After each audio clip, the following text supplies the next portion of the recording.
Alright, this is Ryan Andrews with ShapeFit.com, and today I'm going to talk a little bit about some common weight management blunders, okay? Throughout graduate school and through my work in the field of weight management, I kind of came up with a list of things that contribute to being overweight and out of shape and generally unhealthy. And it kind of stemmed off an idea from Chris Sugart on tnation.com, where he mentioned the idea of an opposite test, and I kind of had that idea throughout school as well, where, hey, there's so many people in North America doing the wrong things with health and weight management. Maybe we should just look at what they're doing and do the opposite. And so kind of from that, I looked at what people were doing that was not helping lead to success with weight management.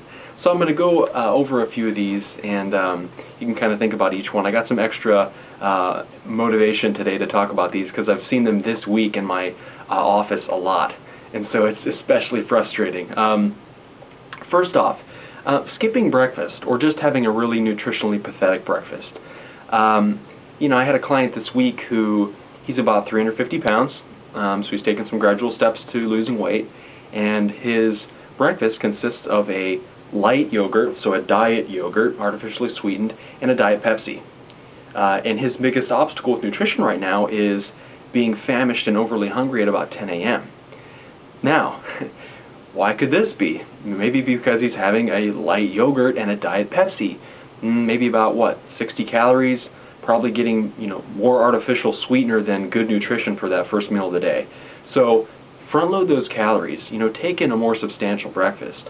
That really, really is the name of the game when it comes to starting your day nutritionally. So, number one, if you want to become overweight and obese, skip breakfast. That's kind of the opposite test, rule number one here. I'll kind of rattle through these. Not eating enough during the day. Obviously that starts with breakfast, but a lot of times people eat these nice little pathetic meals throughout the day and they don't front load their nutrition, and then by the end of the day they're just completely ravenous, famished, and they make bad nutrition choices. I had a client this week. He is doing 3 meals per day.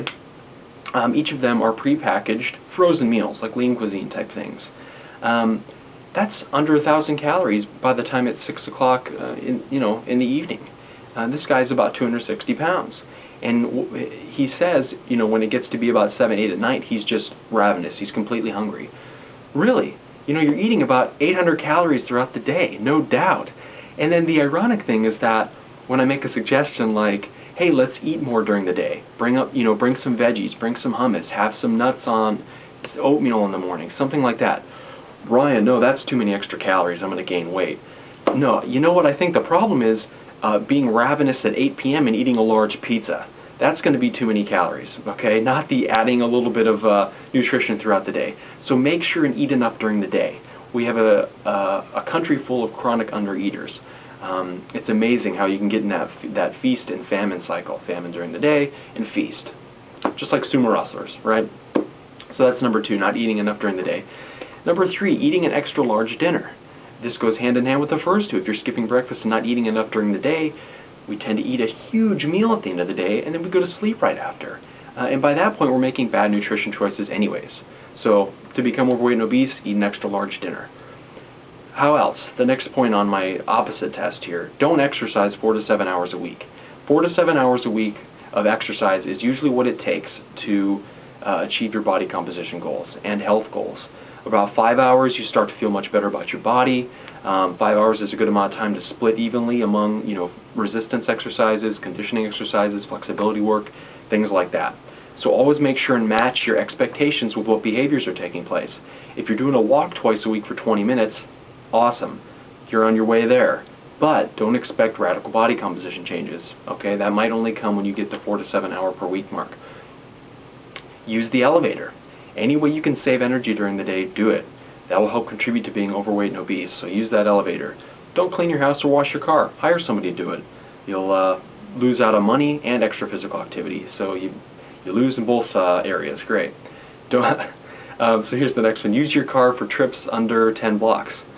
So it's something maybe you could walk to the store or to the friend's house or whatever it is. Don't. Skip it. Use your car. Save that, don't expend any extra energy. That'll contribute to being overweight and obese. Don't set yourself up for failure. So many people do things like this. And, when you use your car more, great, more pollution for the environment. Everybody loses. Congratulations.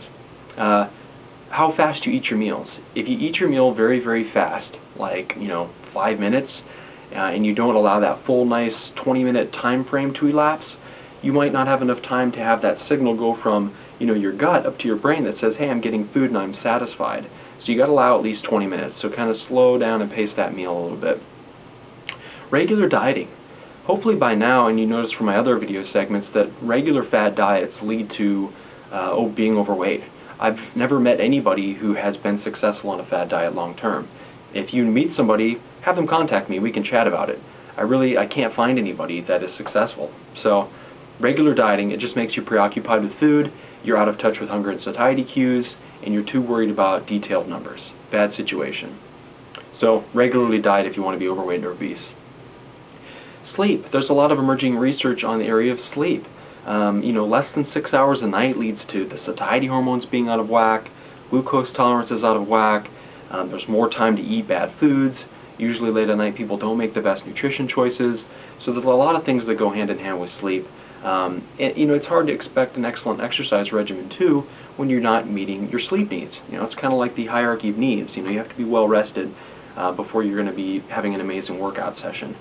And then the last one on this part of my opposite test is being unhappy with many other areas of life.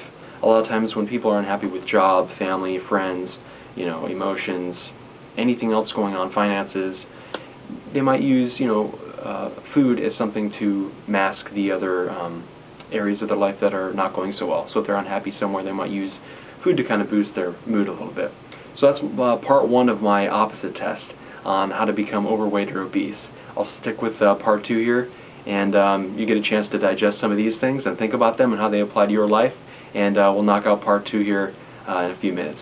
Alright, again, this is Ryan Andrews for ShapeFit.com.